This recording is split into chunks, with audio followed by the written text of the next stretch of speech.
Okay, so I need to know, do you guys, as artists, of course, also screenshot like a billion different people on your phone and you're like, I'm gonna draw this pose or this person later, and you just never do?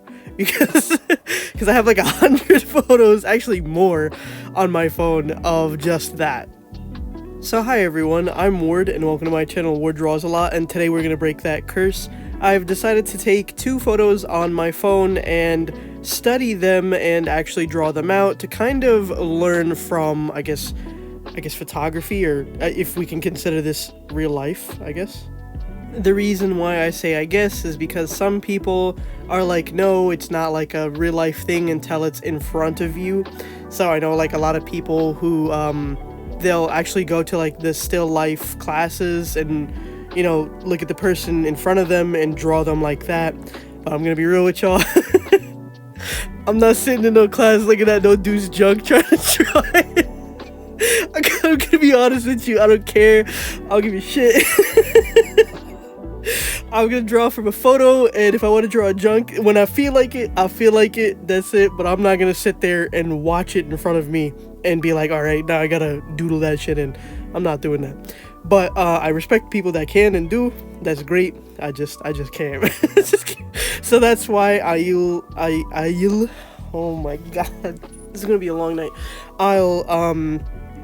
So I'll just use photos for now to try and get better, and eventually, maybe when I get the balls, I'll go into an actual still life class and do that. We'll see. Alright, so shifting back over here to what we're doing today. So, I screenshot a billion people on my phone, right? Because I'm like, oh, they look cool, their style is cool, I like their hair, I like their face, I like their whatever. And I screenshot it, and I'm like, oh, I'll either use it as inspiration for a drawing, or like put on a character, or I'll actually draw the image itself.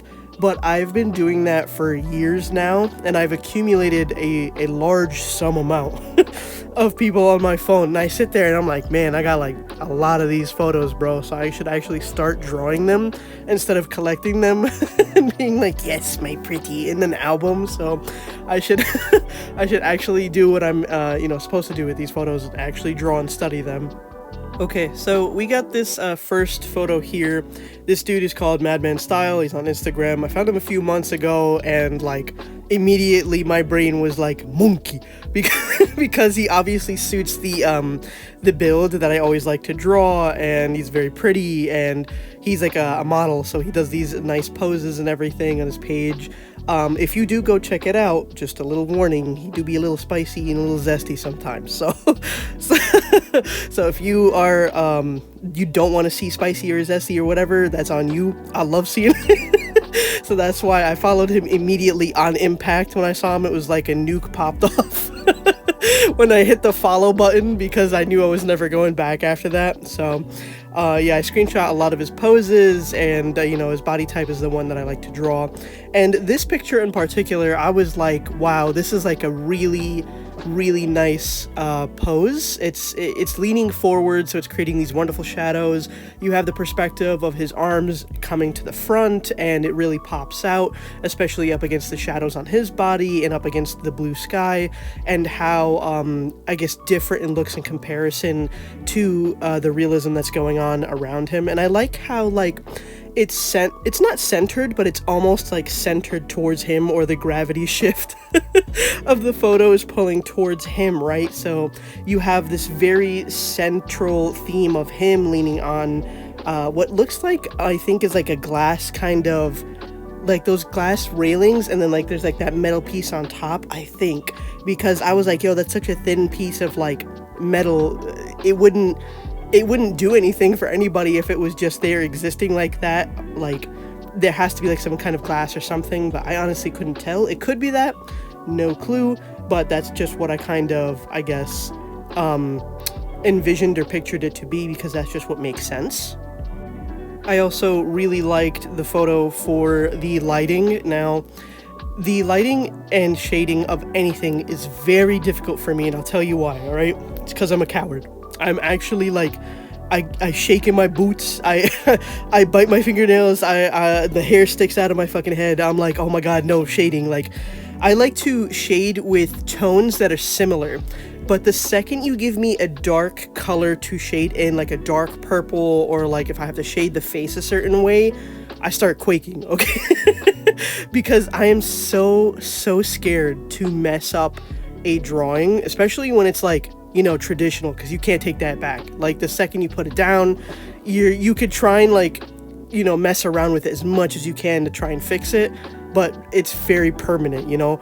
So I try to steer clear of that because I get afraid of messing up the drawing. But if I keep doing that, I'm never gonna get any better. I'm actually just never gonna improve because I'm so afraid of the failure that comes with the improvement that I would just rather stay stuck in one single position forever. And that's stupid. The whole point of me drawing is I have to get better, and I have to look at the art in the way that I want it to improve, and that I have to be okay with it looking ugly or messing it up or just completely ruining something, because that's the only way I'm gonna learn. So as a result, I did pick this picture in particular for these reasons, right? It has enough difficulty, and it has something that I'm scared of and scared to tackle, so this way I can improve on it.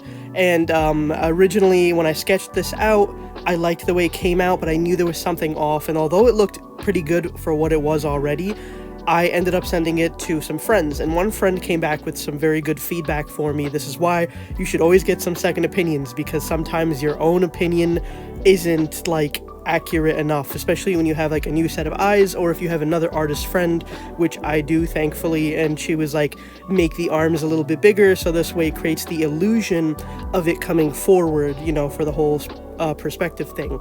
And I was like, okay, that actually makes sense. So I did that, and it helped it out a lot more. And then I also sat back and looked at the anatomy of the arm, because at first I was like, there's something off here. And the reason why it was off is because originally when I drew the arm, it was not only on the same plane as the body, so it didn't look like it was coming forward, but it didn't look round enough to kind of almost give it a foreshortening look, because if your arm is going forward on a pole, your bicep will look rounder and shorter than if it was to be like in front of you, which would look like longer and then less round. It would look, I guess, like just longer in general.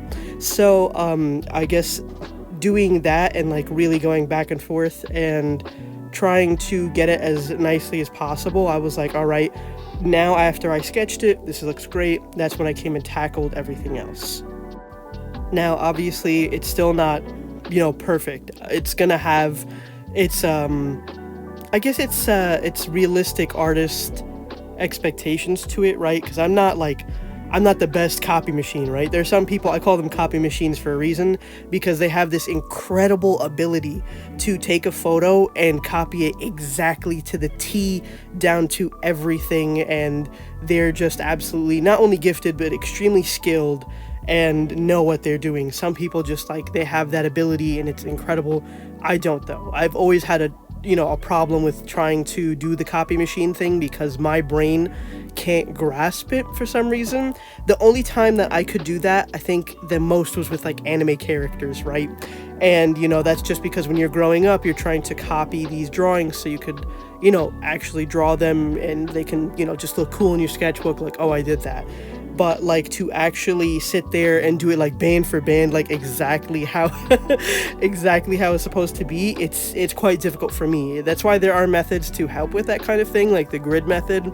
But I've tried that before, and although I ended up doing a better job with it, I still didn't like it too much. I don't know, it just felt like too constricting for me personally. I'd rather have the little like mess ups here and there, so it looks more, I guess you could say, like human. I guess that's why I maybe even compare the people who can do it to copy machines, because it's so exact and precise that it's almost like technological. But I feel like because this has a little bit of flavor of me in there, and how like you can see the mess up, so you can see that it's not exact, that you could tell it comes from a person who draws, or I guess you could say like an artist, somebody who wants to, I guess, put themselves into a piece. I think that's what I kind of like about it, even though if there are mistakes and little here's and there's and stuff, it's nice because you get to see the human behind it all, right? Now, that being said, after doing everything and really going back and forth and like trying my hardest with all of this, I think that he came out, actually like fantastic. It's probably one of the best drawings I've ever done. Not to like, completely toot my own horn, but he genuinely came out a lot better than the drawings that I usually do, and it's because not only did I have a good reference, but I really sat there, studied the picture, analyzed it, and of course, can I do better? Yes, but do I like it for what it is now at my skill level? Yes, I do. Here we have yet another photo, of course, on my phone. This one hails from the land of over a year ago, so it's just sitting on my phone, taking up space, and it's like, it's there with a bunch of other photos that eventually I'll get through or, sift through, whichever one comes first. This person is Marisa. They're on TikTok and Instagram. She does this thing where she does like very 80s and 90s vibes. I think mostly 80s though. Don't quote me. I saw like a few things on her page, and I think I even follow her on TikTok, but like I have not been on my TikTok in like a while. I barely go there. I don't know. I don't really like TikTok too much. Like I use it to doom scroll every once in a while, but for posting content, I'll mostly like post doll stuff. My art stuff on there is never well received because fucking haters exist everywhere, so it doesn't matter. So my art, because I'm not like an art god on there, immediately I get shitted on. So I'm like, bro, what's the point of even posting art on here? So that like TikTok is mostly meant for doll content. I'm not gonna lie to you. But getting back to this at hand, she did this like cool little photo shoot like a year ago or so with like this telephone. It wasn't so much a photo shoot as much as it was just her on the video, but it was really cute because not only did it have like this kind of accessory, the way she used like I guess this filter to create this blur and make it look like it was from the 80s, and the way the room was set up, it looked like super almost of that time, even though it's very modernized. So I was like, you know what, this looks pretty cool. I kind of want to draw this, and on top of that, she's super pretty. So of course I was like, I'm definitely gonna want to draw you. I just scrolled through the page right now, and she's got like a bunch of different looks and dresses, and kind of like definitely is of the 80s like genre, and she suits it very well, and she looks very good in it. So I really was inspired to draw because of it. Sometimes the love that people have for something inspires me as well, whether it's like her, for example, and her very much 80s kind of theme going on, or sometimes some people like a certain like hobby or interest. Sometimes that ends up making me interested in it because it's like people are very passionate about something, right? So as a result, I wanted to kind of try and, I guess, quote unquote, bring that to life in my sketchbook. But it was fairly difficult. I'll tell you why. I had a lot of like troubles actually drawing this. So one thing I immediately noticed when I ended up drawing this photo is that the shadows are very light, right? And it's because of where the light is hitting the photo. So I'm gonna have the photo up on the screen. The shading is like it's very subtle, and it's because where the light is hitting, from what I'm thinking it's from the lower, I think it's left side. I'm gonna be honest with y'all, this is just a word fact, I can't tell my left and rights a lot of the time. I know it's sad. It's sad, it really is. I will circle where on the photo I am trying to talk about, or at least put an arrow pointing to it or something. But I think it's on the lower left side where the light is kind of shining upward on her, so the shadow is casting very differently than I would expect. I barely actually ever work with proper shading, and it's because, like I said earlier, I'm a coward. So depending on where the shadows and the lights are, I'm very iffy on it, and I'm still learning it. So what I'm thinking is that it's coming from the lower left side, and it's kind of pointing upwards towards her, which is why you could see most of the, I think, left cheek, I think it is, and like left side of the face, and then the right side has like very little shading, and it looks almost like the shadow is casted upwards, and so is the light in comparison. It'll look much better on the screen right now when I explain it as well, because I feel like I'm not doing it right unless the photo's in front of me, and it's not in front of me right now. But yeah, I think that due to the lighting and where it kind of sat, that was like the main issue for me, because I don't play around with my lighting enough. Again, I'm learning, so eventually I'll get there. I do think that when I was drawing the sketch in general, I don't think I caught up on the fact that I had the sketch wrong, and it's because I think I didn't take my time with it. I was rushing myself because, you know, I'm trying to set a deadline for the video. It's not like a real one, but you know, I have to try and give myself a deadline or else I'm going to take forever on it. So because of the approaching deadline, I didn't sit there and really analyze the picture properly. I think it came out sketched, you know, well enough, but in accuracy to the photo, I feel like it was definitely inaccurate, and I'm going to show you later how I kind of go in and fix that. It won't be physically though, it'll be digitally. So what I really wanted to make sure of though, when I was drawing, is that I tried to capture, I guess, the vibe of everything as much as I could. The background, when it came to this photo, I kind of just like meshed around and like slapped anything back there because the pictures were fairly small and detailed that she has on her wall. And I'm gonna be honest, I was not about to do all that. I was not about to do all that. I wanted to catch the gist of it as much as I could, but like nothing super crazy. But I didn't want to leave it blank because another thing I want to work on is forcing myself to do backgrounds even if they're shitty ones, because I can't keep leaving characters floating in space. You're always supposed to ground a character to something so it looks like, you know, they're up against a wall or like some kind of environment, so this way it doesn't look empty. That's why even like when you see people put like them random squares or circles of color behind a character, that's technically still grounding them. But it would be better if I tried to ground these characters with like a certain environment, even if it's a minuscule one, or like some kind of certain setting or place, so we know where like the character's character, quote unquote, comes from. Like you could tell she's in her room on her phone, like they would do in the 80s, like they'd be on their phones at night, like with the phone cord, and it's more likely than not in their room because of course there's no Wi-Fi, you couldn't go out and call somebody and all that stuff, you know? So it kind of sets the mood of the character more than anything. Now when it comes to playing with shadow here, I had a little bit of a difficult time, and it's because of the color of the shadow itself. You see, the shadows in the original photo are very light, but when it came to me doing the shadows on the face, I was like, I don't know if I should go that light because it'll kind of strip away the original color of the skin tone. So as a result, I went a little darker with the shadows, but now I'm afraid I went too dark with them, so it looks a little bit like a little too stark. I wondered if maybe like if I had went in and kind of blended it out a little bit more and made it a little softer in comparison, then that would have looked better. Now I will give myself grace, she was using a blur effect in this photo, so the blur effect might have kind of messed with what I believe to be like a hard shadow versus a light shadow, and that kind of probably changed it up a little bit for me, but realistically I don't know how much that would actually change when it comes to shadows and stuff, but mostly just like the hard edge of them would be softened out, so I wonder if that's probably like part of it. I also did try a new technique here just to see if I would like it.